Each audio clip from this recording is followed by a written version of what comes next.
conference was one of the projects with the 3 objectives offered last summer. And I came here for this planning meeting until tomorrow.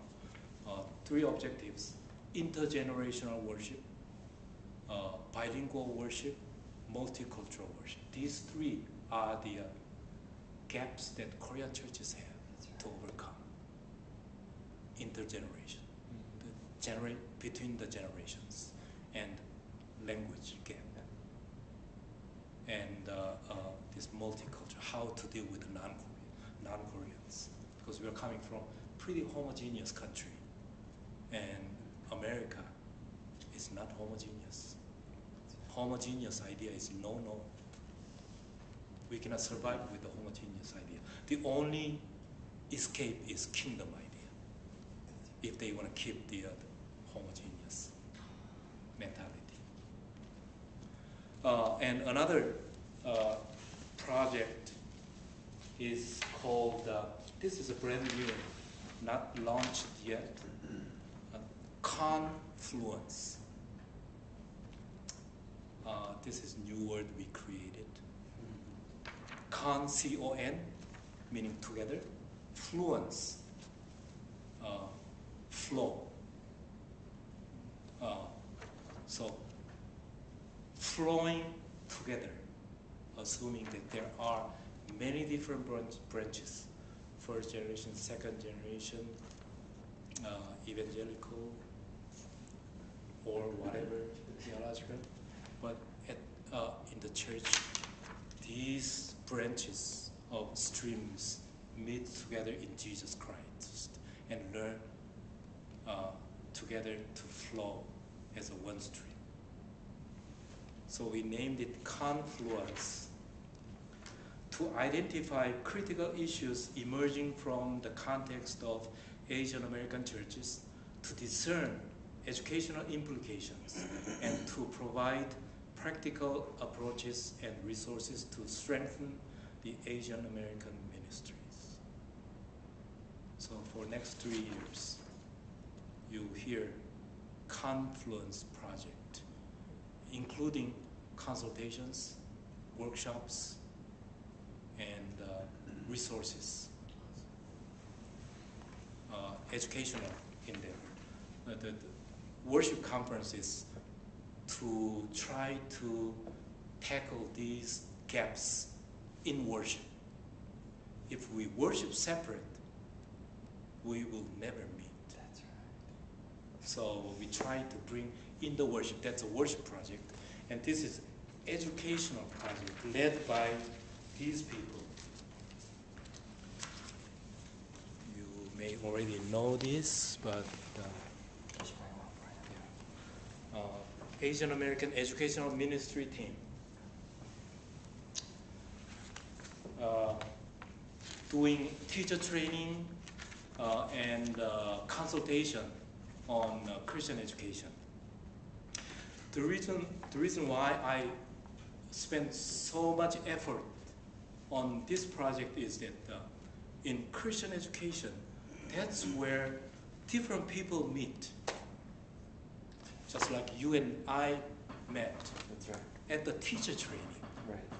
See, this is a back to the future experience. That's right. If you wonder what kind of church would be, Korean church would be after 10 years, go to Sunday school class. That's right. You'll see what Korean church would be like in 10 years, next 10 years. Because there, they speak 2 languages as needed basis. You never know what kind of teachers show up. So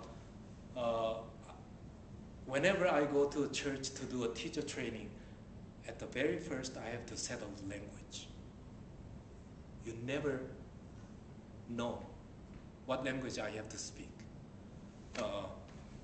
We may end up having a bunch of first generation ajumma, mothers. Yeah. Then I have to speak Korean.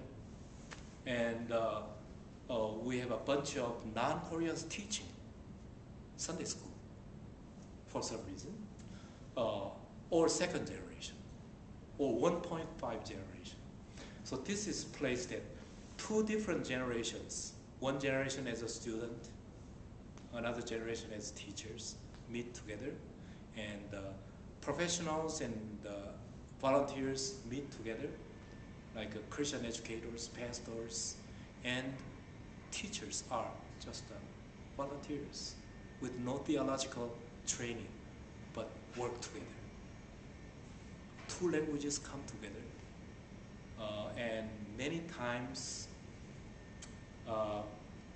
the audiences, students we care, teach, are very much mixed groups, Koreans plus non-Koreans. I attended one service. It was a shocking experience in Columbus, Georgia. At a youth group meeting, I was invited to have a discussion. It was all black youth.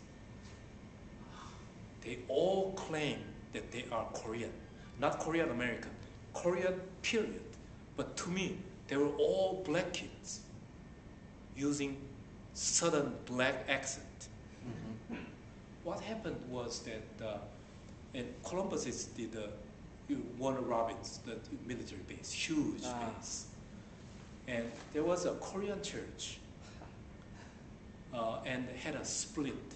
Unfortunately, split was between Ajumma married Caucasian soldiers and married African American soldiers. They split. I was, and Caucasian families all moved out, but they were majority. Those who gave tithing and all these. And what's left is the Ajumma married the black soldiers, or various ethnic people like Filipinos and some other racial ethnic groups. So their kids, to me, look like African American, but they have the strongest identity as a Korean I ever faced. No. Columbus 아니죠. 반석 장로교회 was the split group, moved out from there. Still struggling. You're not far from that region. So, as a minister working with the Koreans, if you have English-speaking people in there, you have to expect that some of the either spouses or in-laws or whatever should be non-Koreans. UCLA research says that 60% of second-generation Korean Americans marry non-Koreans. 60% in LA area.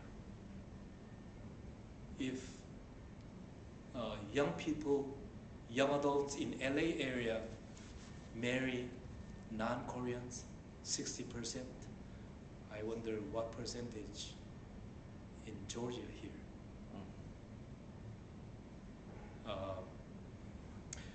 I have 3 brothers and 1 sister, all older than me. I'm the youngest in my family.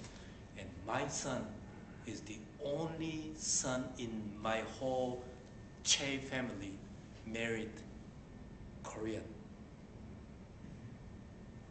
What that means is my nieces, nephews, all married non-Koreans.